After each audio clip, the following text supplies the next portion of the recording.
En 2025, nous prévoyons tout simplement une année de portage pour le crédit en catégorie investissement. Les écarts de rémunération sur cette classe d'actifs sont en effet en ligne avec leur moyenne historique à 5 ans.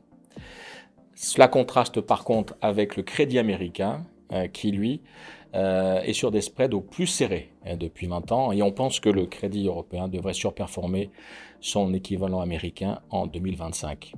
En termes génériques, les entreprises présentent toujours un levier sous contrôle, des marges d'EBITDA historiquement élevées et un taux de défaut attendu inférieur à leur moyenne historique à 5 ans. Le high yield, ou le haut rendement, quant à lui, nous semble un tantinet cher en raison d'un effet d'attrition. Vous avez toujours plus d'étoiles montantes, de Rising Star, que d'anges déchus, de Fallen Angels.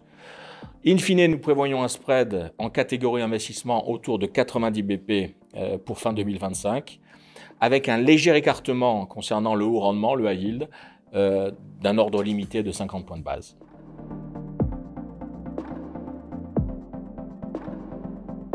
Comme risque numéro 1 pour le crédit en 2025, nous voyons le risque de récession, mais ça n'est pas notre scénario de base chez Ostrom, fort heureusement.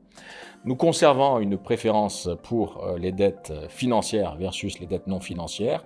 Pourquoi ?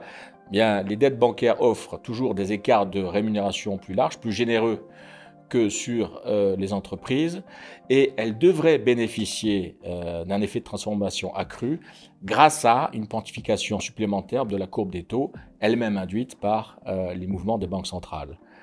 Net, le crédit devrait continuer à attirer des flux entrants grâce à des rendements qui demeurent historiquement attractifs et de transferts de fonds monétaires qui, eux, deviennent de moins en moins rémunérateurs.